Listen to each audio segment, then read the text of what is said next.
विद्यालय की छात्रा आज आपको गोलजियों के जन्म की कहानी बताने जा रही है। गोलजियों की जन्मभूमि ग्वालियर चंपावत थी। ग्वालियर चंपावत में चंद्रवंशी राय खानदान का राज्य था, जिनमें हाल राय, छाल राय, तिल राय, गुर राय और काल राय जैसे प्रमुख राजा हुए। गोलजियों के पिताजी का नाम हाल राय तथा दादाजी का नाम झाल राय था। हाल राय ने 7 शादियां की और किसी से भी संतान की उत्पत्ति नहीं हुई। 8वीं शादी उन्होंने पंचनाम देवताओं की बहन कलिंगा से की, जिन्हें काली भी कहा जाता है। गोलजियों जब कलिंगा के गर्भ में थे तो अन्य 7 रानियां ईर्ष्या से भर उठी। उन्होंने सोचा कि यदि कलिंगा का पुत्र हुआ तो राजा उसे अधिक प्रेम करने लगेंगे और हमारी उपेक्षा होने लगेगी। इसीलिए उन्होंने निश्चय किया कि हम कलिंगा के गर्भ में ही बालक का अंत कर देंगी। इसके बाद 7 रानियां राजा हाल राय के पास गई और बोली, बड़ी मुश्किल से हमें संतान का मुख देखने का सौभाग्य मिल रहा है। ऐसे में यदि किसी दाई को बुलाया तो न जाने वह क्या कर देगी। यह हमारे कुल का कुलदीपक होगा, अतः हम सभी बच्चा जनने में मदद करेंगी। इसके बाद 7 रानियां कलिंगा के पास गई और बोली, हे बहन, तुम्हारे प्रसव का समय आ गया है। कहीं तुम प्रसूति की पीड़ा से मूर्छित न हो जाओ, इसीलिए हम तुम्हारी आंखों पर पट्टी बांध देते हैं। ऐसा कहकर उन्होंने कलिंगा की आंखों पर पट्टी बांध दी और सामने फर्श को काटकर एक बड़ा छेद कर दिया। 7 रानियों के अनेक प्रयासों के बावजूद भी जब बालक गर्भ में नहीं मरा और पैदा हो गया तो उन्होंने उसे फर्श के छेद से निकालकर बकरी और गाय के गोठ में डाल दिया, जहां हिली और चुली नाम के 2 खतरनाक बकरे रहते थे। कलिंगा के सामने उन्होंने रक्त से सने 2 सिलबट्टे रख दिए और उसकी आंखों की पट्टी को खोलकर उसे बताया कि तेरे गर्भ से ये पैदा हुए हैं। बकरे बकरियों और गाय के गोठ में भी जब बालक गर्ल का बाल भी बाका नहीं हुआ तो 7 ने उसे बक्से में डालकर काली गंगा नदी में बहा दिया।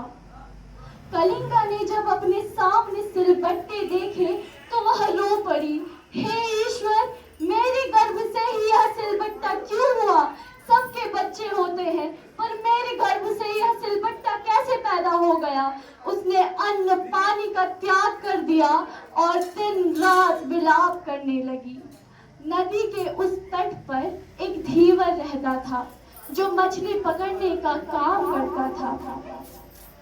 उसने एक दिन जब अपने जाल में बालक ग्वाल का बक्सा देखा और उसे खोला तो वह खुशी से झूम उठा, क्योंकि उसकी कोई संतान नहीं थी। उसने बालक ग्वाल का पालन पोषण किया और उसे बड़ा किया। इधर बालक ग्वाल अपनी माता को सपनों में दिखाई देने लगे। एक समय काली गंगा के उस पार बालक ग्वाल लकड़ी के घोड़े पर सवार होकर आए और लकड़ी के घोड़े को पानी पिलाने लगे। उसी समय 7 रानियां माता कलिंगा के साथ नदी में स्नान करने आई। लकड़ी के घोड़े को पानी पिलाता देख वहां उस लड़के को ताना मारती हैं, कैसा पागल लड़का है, लकड़ी का घोड़ा भी कहीं पानी पीता है? गोलजियों ने उत्तर दिया, यदि माता कलिंगा के गर्भ से सिलबट्टे पैदा हो सकते हैं तो काठ का घोड़ा पानी क्यों नहीं पी सकता?